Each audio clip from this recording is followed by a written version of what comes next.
తెలంగాణ ప్రజలకు తీపి కబురు చెప్పారు సీఎం రేవంత్ రెడ్డి. ప్రజలకు ఇచ్చిన మాట ప్రకారం 6 గ్యారెంటీలో మరో 2 గ్యారెంటీలను అమలు చేస్తామని ముఖ్యమంత్రి రేవంత్ రెడ్డి అన్నారు.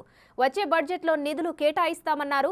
ప్రజాపాలనలో దరఖాస్తు చేసుకున్న అర్హులందరికీ లబ్ధి జరిగేలా గ్యారెంటీలను అమలు చేస్తామన్నారు. మరో 2 గ్యారెంటీల అమలుకు సన్నాహాలు చేయాలని అధికారులను ఆదేశించారు. ప్రజాపాలన దరఖాస్తులపై సచివాలయంలో కేబినెట్ సబ్ కమిటీ మంత్రులు ఉన్నతాధికారులతో సీఎం రేవంత్ రెడ్డి సమీక్షించారు. ఉప ముఖ్యమంత్రి భట్టి విక్రమార్క, మంత్రులు ఉత్తమ్ కుమార్ రెడ్డి, శ్రీధర్ బాబు, పొంగులేటి శ్రీనివాసరెడ్డి సమీక్షకు హాజరయ్యారు.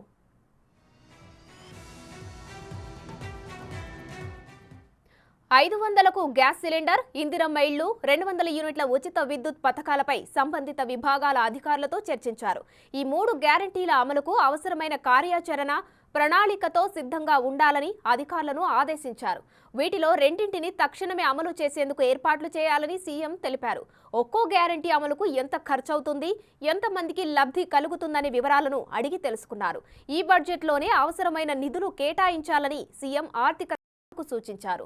అసెంబ్లీ సమావేశాల్లోపు మరోసారి కేబినెట్ సబ్ కమిటీతో సమావేశమై తుది నిర్ణయం తీసుకుంటామని తెలిపారు.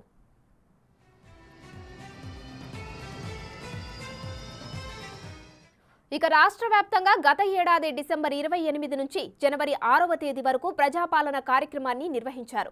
ఇందులో ప్రభుత్వం ప్రకటించిన 5 గ్యారెంటీలకు అర్హులైన వారి నుంచి గ్రామ సభలు, వార్డు సభల ద్వారా దరఖాస్తులను స్వీకరించారు. 5 గ్యారెంటీలకు మొత్తం 1,09,1255 దరఖాస్తులు వచ్చాయి. జనవరి 12వ తేదీ నాటికే వాటికి సంబంధించిన డేటా ఎంట్రీ పూర్తి చేసినట్లు అధికారులు సీఎంకు నివేదించారు.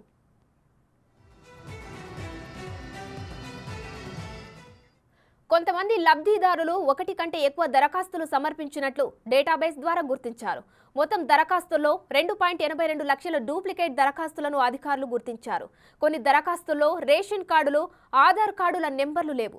మరికొన్ని దరఖాస్తుల్లో నెంబర్లు తప్పుగా నమోదయ్యాయి.